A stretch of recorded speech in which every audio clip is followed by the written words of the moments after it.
So you got a drone and can fly it around to get some cool shots without crashing it. But what can make those cool shots killer? Join our pals from St. West as they share 5 techniques to get killer drone shots.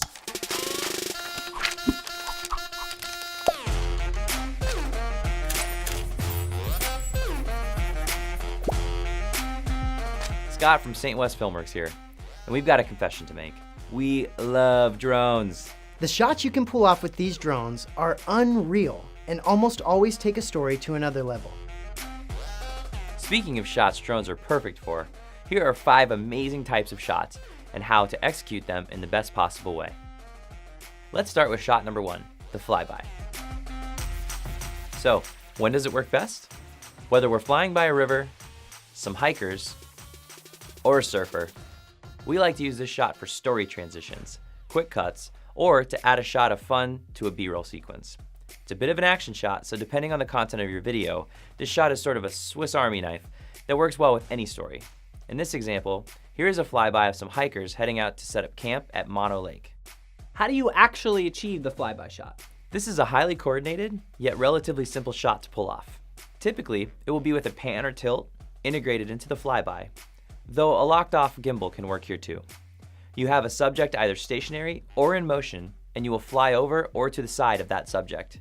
Here, the hikers were moving forward as we flew by with the slow pan. The trick here is setting your framing before your subject appears in frame and coordinating the movement of the gimbal in relation to the movement of the aircraft. Making sure your camera operator's pan and tilt speeds are set in relation to the type of shot you're pulling off. For instance, if you're flying by your subject, like these canoers, at a high speed within close proximity, you will need to set your pan speed much higher than normal to track your subject. If your subject is far off in the distance, you might want to slow the pan speed down to keep your shot nice and balanced. Next up, we've got the reveal shot. We love to start off a video or segment with a good old-fashioned reveal. It sets the tone for the location or subject matter in a grand, majestic, Alaskan wolf sort of way. So how do you achieve it? Our favorite reveal has our aircraft flying low to the ground with the camera pointed down and the aircraft heading towards the subject. Here, we tilt up, we reveal the river. Depending on the gimbal you're using, the ramping speeds are crucial to creating a smooth finish to the reveal. You want to slow those down and make sure to bench test with the camera you plan to use before you fly. The operator will typically be looking for the subject to end up in the predetermined portion of the frame corresponding with the style of shot required, so they'll usually frame the subject while in the air before the aircraft begins flying towards the subject. Then, the operator will face the camera down, the pilot will fly as straight as they can, and once the operator tilts up, the river will still be framed properly as it was previously set. Here's a pro tip. Keep an eye out for those shadows and those little pesky things that seem to show up unexpectedly in shots. Next, we're going to address the chase. This is a fantastic closing shot. We also love this shot for an action punch, especially with different angles. This move can also provide some fun speed ramping options in post. Right. So how do you achieve this kind of drone shot? It's definitely the most coordinated and dangerous of the 5 shots discussed here today. You may have guessed it, but typically you'll be chasing something fast. The timing on these shots are the most difficult to contend with, especially when chasing things that don't reset or take a long time to reset. Typically, you'll want to set up your aircraft to be 20 feet or so away from your first target, where you want the shot to begin, giving yourself plenty of time to get your direction and speed squared away. You will also want to time the starting line with the moving object so your DP will begin framing the shot at the time you hit the first target. Then, the second action may be either chasing at an even speed or a lesser speed, and may even add a climb in altitude to accompany the chase. Beginning pilots will need extra practice with this type of move. We recommend going out to your local park and practice with your DP, even if your subjects are make-believe. Having the ability to gauge depth perception, understanding your control over the speed of the aircraft, and knowing the style of shot your DP wants will ensure you can safely capture some epic footage and keep your aircraft and the subjects you're chasing out of harm's way. So we touched on the chase, the reveal, and the flyby. What's next? Time to talk about the high pan.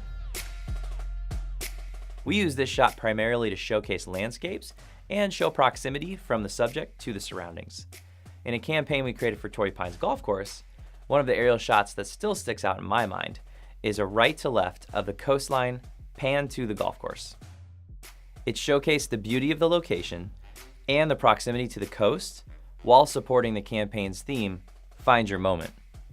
Who wouldn't want to find their moment on hole 3 at Torrey, overlooking the Pacific Ocean on a 72-degree day? We like to find a location to launch our aircraft that's reasonably close to the target destination in the air. Many times, we will do a bit of exploring before finding the perfect spot to lock our elevation and prepare for that long pan. Oftentimes, our DP will pan a full 360 degrees at a slow, even pace. Once we've located our favorite portion of the view, or locked in on our intended target, we will run the shot left to right, right to left, and multiple times. This ensures we have a plethora of options in post. What's the 5th amazing drone shot you have to share? Let's dive in and talk about the Explorer. When does the Explorer shot come in handy? Well, really it applies to any and all flights. You never know what you're going to capture. Oftentimes, after pulling off the 1 or 2 intended shots we have planned for a particular flight, we'll use the remaining battery time to explore our options. Yeah, Scott, let's do this. In order to accomplish the Explorer shot, be attentive to your surroundings and have a hell of a good DP by your side.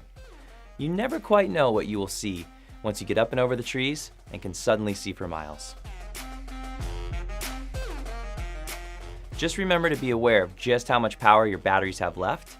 You may find yourself exploring a little too far and suddenly lacking the juice to get home. Did you just learn something new to up your filmmaking game? Well, learn even more with our other tutorials. And remember to subscribe to know when new videos are released. Got questions? Ask away in the comments section. Or just say hi. Hi. How you doing? I'm good. If you're asking.